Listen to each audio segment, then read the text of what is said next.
aí. Meu pai era meu herói, ele estava esperando para morrer no hospital. Esse rapaz, ele foi simplesmente abortado por 2 marginais. Aí o cara falou assim, eu vou te matar, eu vou te matar. E aí o cara pergunta pro cúmplice dele, você tá armado? Ele tá armado? O cara fala, tá. Aí ele pega, dá um tiro, a arma picota, ele pega e dá mais 3 tiros na cabeça do rapaz, que deixou uma família inteira para trás. Inclusive o filho, dizendo que deu a mão para ele e falou, pai, eu te amo. No momento em que ele falou, eu te amo, simplesmente o coração dele desligou. Ele falou, meu pai estava esperando para me dar um adeus. Então, o Aziz, você tem razão quanto à polícia. Se a polícia não tem segurança e não tem leis para trabalhar, porque os seus pares aí em Brasília também, não é, votam sempre leis a favor de político ladrão e tem que aguentar o Gedel sair da cadeia e dizer vocês vão ter que me engolir, Eduardo Cunha, e daí por diante, votando leis a favor de políticos ladrões, já tem-se informação de que o crime organizado já elegeu um monte de cara para a política brasileira, cara que vai sentar do seu lado, cara que vai dividir o seu lado, a sua mesa, a sua cadeira do lado. E você que é um cara que tem uma vida ilibada, que tem uma vida correta, honesta, e chegou pelo caminho do voto e não por bandidos de PCC que financiaram a sua campanha. Tem vários assim já na política brasileira. Então a coisa é muito mais complicada do que a gente imagina. As leis que estão aí são favoráveis ao crime e não às vítimas. Se não mudar isso, esse país não muda. Porque nós estamos quase que virando um Estado criminoso. Não tem cabimento. O presidente Lula podia mudar também o enfoque dele. Primeiro, tem que combater o social. O social tem que combater mesmo. Isso é Keynes, que o Paulo Guedes diz que é adepto do Keynes, não é coisa nenhuma. Ele estudou lá em Chicago, só lembra do Xi. Aliás, acho que só lembra do Cago, porque o Xi ele esqueceu. Entendeu? Em qualquer crise, você tem que auxiliar o povo. Qualquer crise, os 145 bi que vocês estão pedindo aí, não é para dar para o povo, não. É para criar obras, também para projetos sociais, porque sem projeto social o povo está morrendo de fome. Tudo isso é social-democracia. Está tudo certo. Agora, se fosse só por causa de injustiça social, e é muito por causa disso, mas não é totalmente, nós teríamos, no mínimo, 140 milhões de brasileiros assaltando e matando. O pobre honesto morre de fome, mas não assalta e não mata. Quem assalta e mata muito, muito, vem de crise social. Lares sem pais, pais bandidos, gente que está presa, mas muito vem do crime organizado que você acabou de falar, é o cerne da questão. Agora precisa ter peito para combater o crime organizado, senão eles te matam.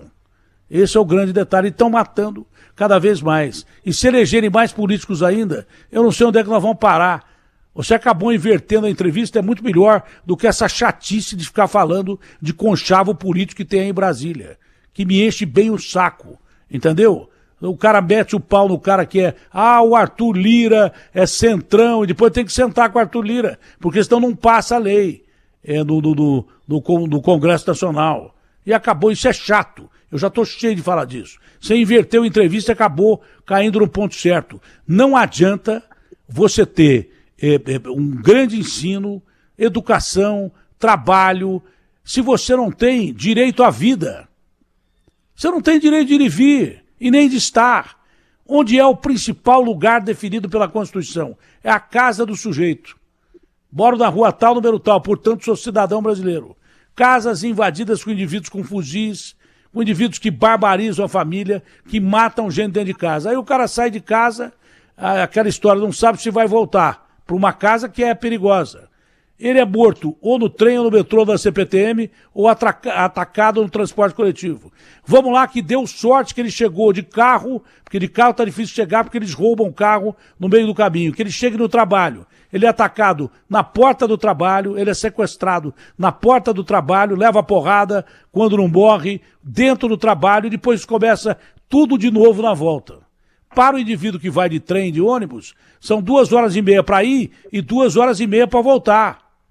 São 5 horas que o cara perde da vida dele só para ir trabalhar e ganhar um mínimo de coisa para botar em cima do prato para a criança comer. Às vezes até ele deixa de comer. Muito disso está sendo levado pelo crime organizado. Você tocou no cerne da questão. Agora, o crime organizado ameaça e mata. E vai matar mais e vai ameaçar mais.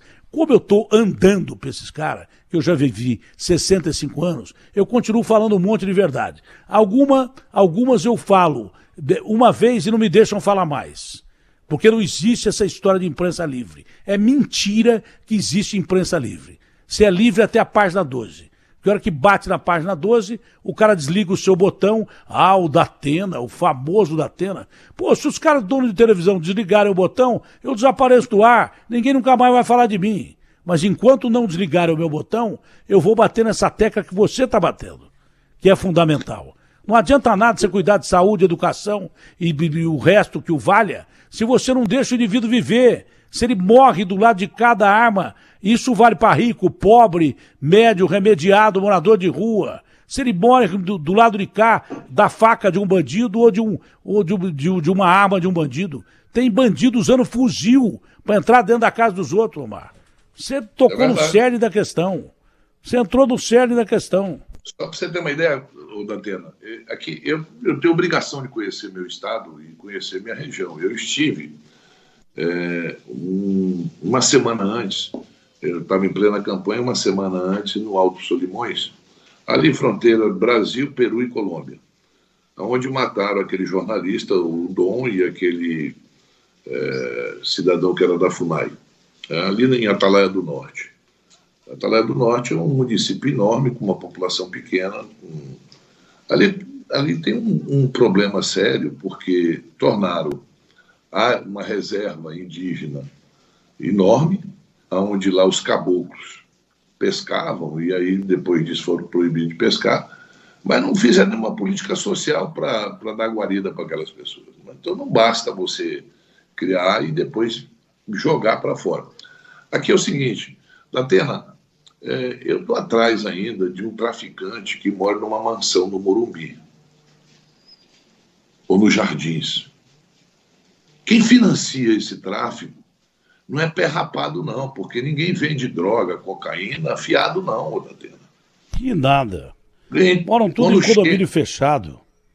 Moram em condomínio fechado. Quantos você já viu preso no Brasil? Nenhum. E quando a gente fala na questão social, que o cara acha que não é com ele, você tem que dar um limite que não é com ele, é contigo, Datena, é comigo. Sabe por quê? Eu sou um cara privilegiado, eu moro num bom condomínio, com segurança. Mas a partir do momento que meus filhos saem à rua, ele vira um cidadão igual a qualquer outro. Como os seus netos, seus filhos, seus parentes. Então essa questão social, quando a gente fala, preocupação com o mercado, e a preocupação com o cara que está passando fome? Olha, a bolsa caiu, e o cara que está morrendo de fome, que está se lixando com a bolsa? Então, essa é um programa que nós teríamos que fazer dando transversalidade no governo todo. Quando eu falo governo, eu não quero falar do governo federal só, não. Tem que ser estadual e municipal. Não dá para fazer segurança pública sem utilizar os 3 entes, sem utilizar... Sabe quantos milhões de processos tem na justiça brasileira, Datena? 110 milhões de processos. 110 milhões de processos. Pessoas que precisam de uma indenização, está 10, 12 anos na justiça, até hoje não foi julgado. Então nós temos que fazer um acordo em relação à segurança pública.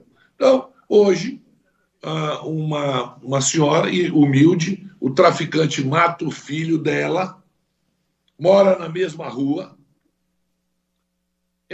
o cara é preso, no dia seguinte ele já está solto, ameaçando a mãe, que está em luto. E ninguém protege essa senhora. Na delegacia, os inquéritos são mal feitos, chega na justiça, a justiça devolve, está mal feito, eu não tenho como julgar. Então, tem coisas que nós temos que fazer, e aí eu digo ocupação dos espaços pelo Estado brasileiro. Se você tem uma comunidade onde lá tem um líder de facção que toma conta, quem tem que entrar é o governo do Estado, o governo federal, a prefeitura, dando o primeiro atendimento ao cidadão, tirando aquele jovem que é potencial traficante daqui a 1 ano, 2 anos, para que dê uma oportunidade para ele não entrar nisso. Um garoto desse, Datena, deixa eu lhe dizer, é lógico, você não nasceu o Datena que é hoje. Você veio numa família humilde, eu vi a tua história no Faustão, que foi um belíssimo programa que o Faustão fez para você, e acompanhei ali, como também aquela vez que você foi ao Silvio Santos também, que te assisti, foi espetacular. O Silvio, talvez tu e eu ou qualquer outro entrevistador não chega nem perto do Silvio Santos com aquela o carisma que o Silvio Santos tem. Mas nós estamos colocando aqui. Quando você pega um jovem desse, que não tem expectativa nenhuma, aí ele ganha 100, 200 reais por semana, ele compra uma motinha, ele vira um garotão, o garanhão ali da rua. E os outros veem aquilo como exemplo, mas é um exemplo ruim. Porque os outros não estão tendo oportunidade. O pai e a mãe não têm condições de dar um tênis bonito, de dar uma roupa bonita, mas aquele garoto que hoje está a serviço do tráfico, da facção, ele tem. Então, Datena, a questão social. Você que mora numa casa ou num apartamento com muita segurança, você só está seguro quando está em casa. E olhe lá. Agora, quando você sai para a rua, quando seus filhos vão para a rua, todos são iguais. Esse garoto que a gente não olha, que a gente não tenta recuperar, um tratamento hoje de uma pessoa que é dependente químico, e o Estado brasileiro não dá isso, o SUS não paga isso, custa 10, 15 mil reais numa clínica, Datena. E não tem família no Brasil que não possa dizer que tem alguém dentro da família ou que não conhece alguém que é doente, que é viciado, que precisa de tratamento. E quando a pessoa está... Esses 2 rapazes, 3 aí, marginais, que mataram um pai de família, um homem que estava a serviço da segurança dos brasileiros aí, não tenha dúvida que isso é droga. Não é droga. É roubar para comprar cocaína. Não, basta. O Brasil não produz cocaína. O Brasil não é produtor de cocaína. Quem produz cocaína nas imediações, que são vizinhos nossos, é a Colômbia, o Peru e a Bolívia. E entra muita droga pelo Rio Negro, você conhece o Amazonas, estou te falando do Rio Negro, entra pela Venezuela, pelo Alto Tem Marinha que combate isso.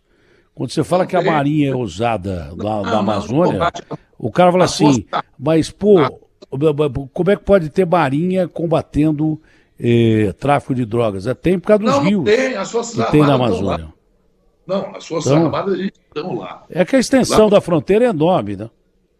Não, sim, meu amigo, mas veja bem, a soberania nacional ela é ferida diariamente quando entra traficante em outros países. Aí mas o sistema de radar que nós temos na Amazônia, ele está sucateado? Como é que está o sistema de radar? Não existe. Porque nós temos um sistema de radar na Amazônia que é monstro, o Sindacta, que aliás serve para o Brasil inteiro.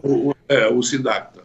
Mas deixa eu te dizer Sindacta. Como é que está esse sistema de radar? Porque me disseram que estava sucateado. Não, o Civan não. O Civan funciona, mas não dá para... Ele pode ser uma ação conjunta. Datena, deixa eu te dizer. Você conhece, se não teve a oportunidade, tem a oportunidade. O rio Amazonas, que é o Solimões, que entra no Brasil como Solimões, sai lá do Peru, das cordilheiras, você não consegue ver uma margem a outra, de tão grande que é. O traficante, sabe o que ele faz? Ele pega, ele afunda a balsa, ele pega uma balsa enorme, uma balsa de 25 por 50, tá certo? O rio desce.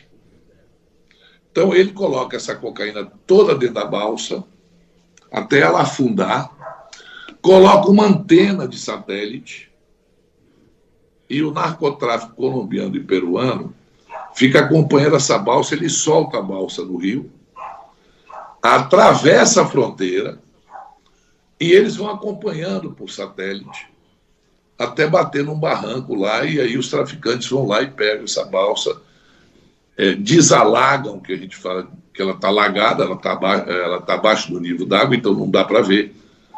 E aí você tem lá em cima, no Alto Solimões, é o seguinte, você tem um posto da Polícia Federal com 3, 4 agentes. Isso não resolve. Isso tem que ser uma ação de governo, de soberania nacional. Tem que ser as Forças Armadas, a Polícia Federal, criar uma polícia hidroviária federal. Porque hoje na Amazônia ninguém consegue andar de barco porque é assaltado.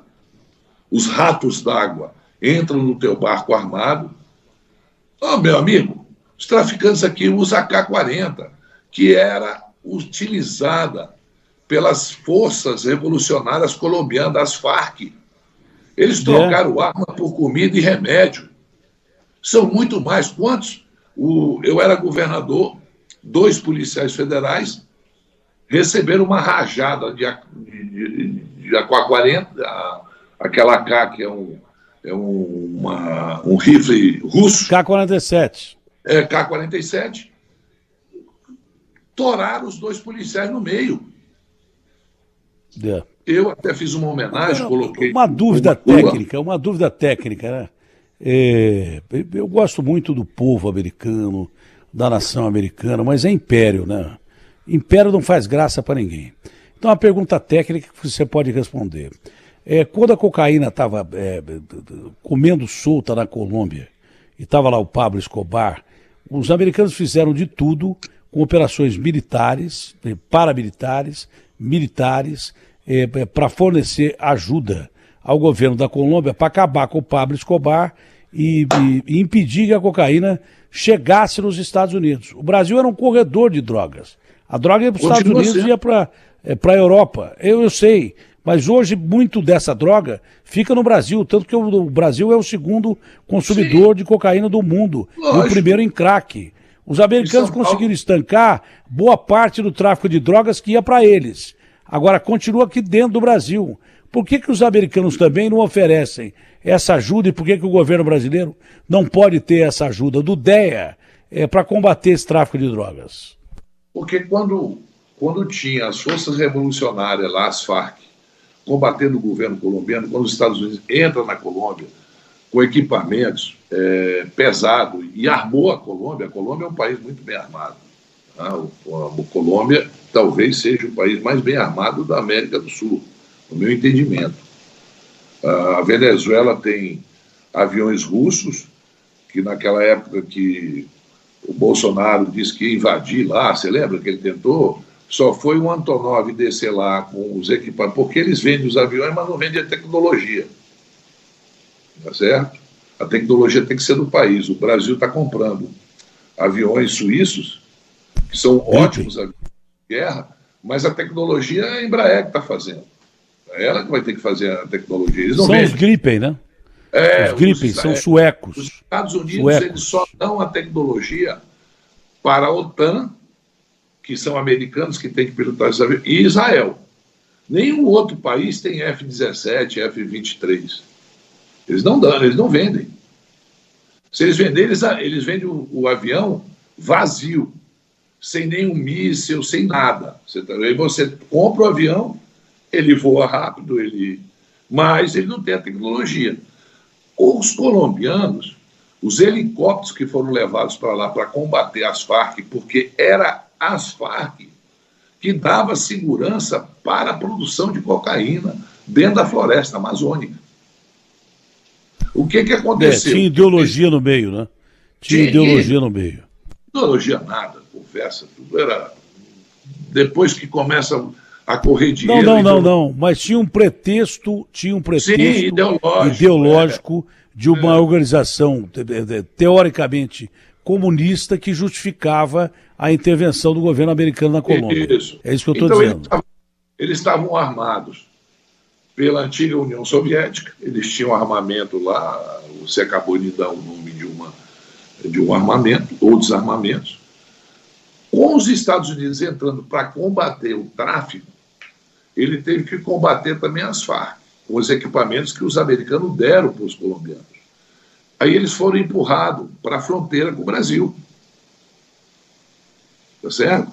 Aí essa droga que é produzida na Colômbia e no Peru, Peru é um grande produtor de cocaína. Você pega ali o rio Içá, que sai lá de Atalaia, que vai bater no município de Santo Antônio do Içá, é um grande corredor de droga. Misturado a isso, ainda tem a exploração de ouro, que tem muito minério na Amazônia. Esse minério ele está dentro dos rios e o pessoal com dragas, eles retiram muito ouro. Misturou tudo. Então, hoje, você, para fazer uma política de coibir o máximo possível a entrada de droga, nós temos que utilizar as Forças Armadas, drones de alta geração, equipar o nosso pessoal e colocar homens. A própria Polícia Federal, ela não faz concurso há muito tempo, Datena, porque o cara vai se aposentando. Eu tenho um projeto lá no Senado que, quando 5% do contingente da Polícia Federal tiver saído, obrigatoriamente o governo tem que fazer um novo concurso público. O que acontece com os delegados de polícia no Brasil inteiro? Tem muita gente que faz concurso para delegado, mas depois faz um concurso para juiz e larga. Faz concurso para o Ministério Público e larga. O cara tem que ser bacharel em direito.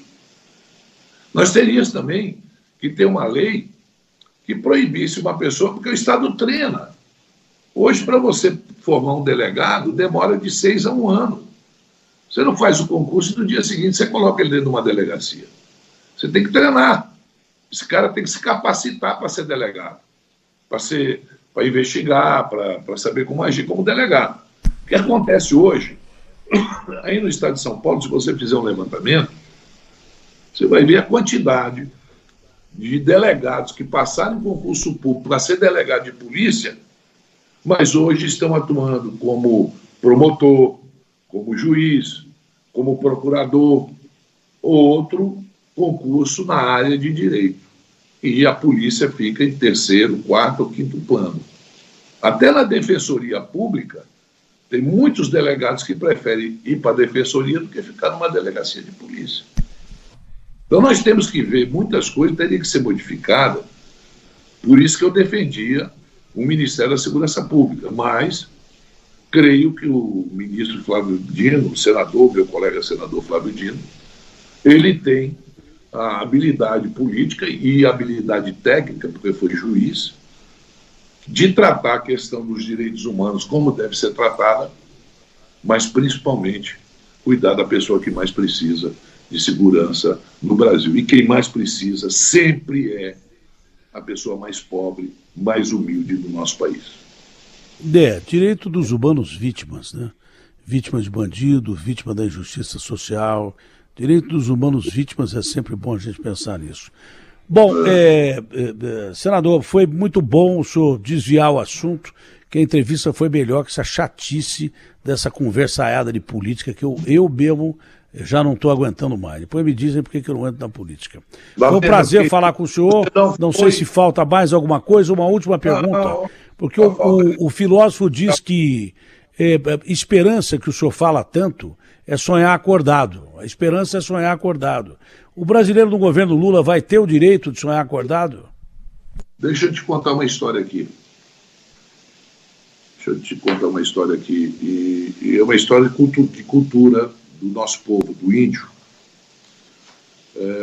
Eu, governador, fiz uma reunião no Alto Solimões com uma quantidade muito grande de ticunas, que é uma etnia. Nós temos aqui no Amazonas 77 etnias diferentes e a maior população indígena do Brasil.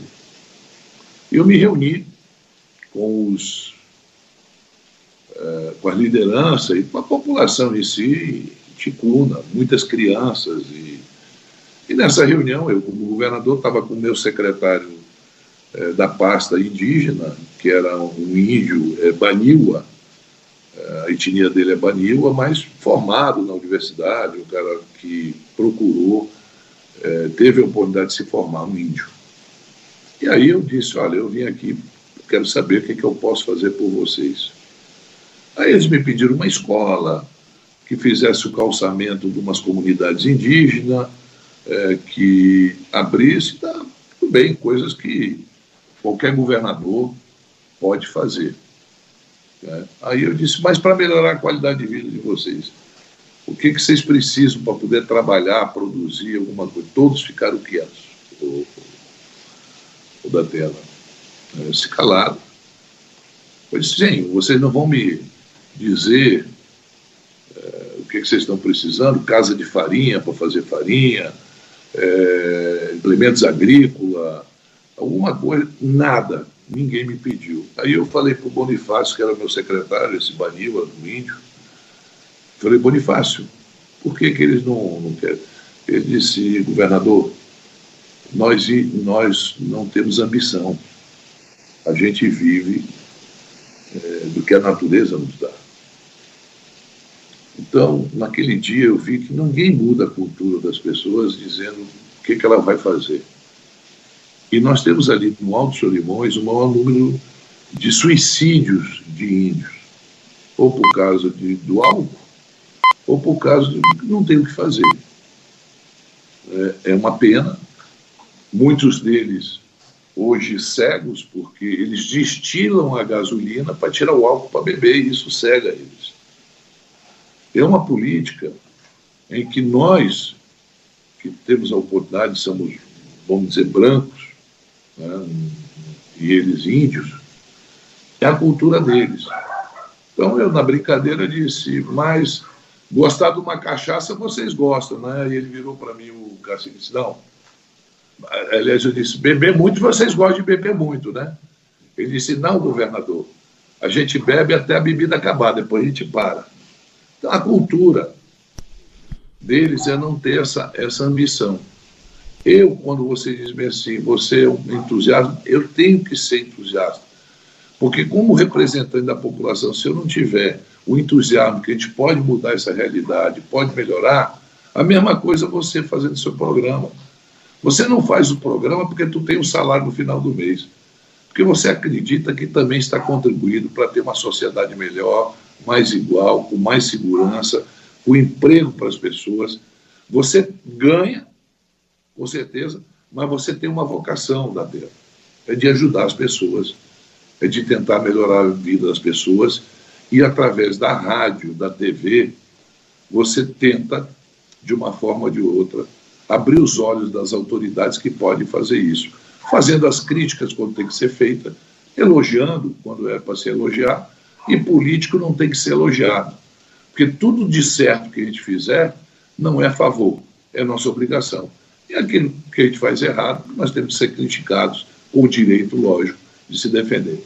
Por isso, Datena, foi uma felicidade muito grande falar com você, vou desejar um Feliz Natal, um próximo ano para você e sua família toda, que Deus te dê muita saúde.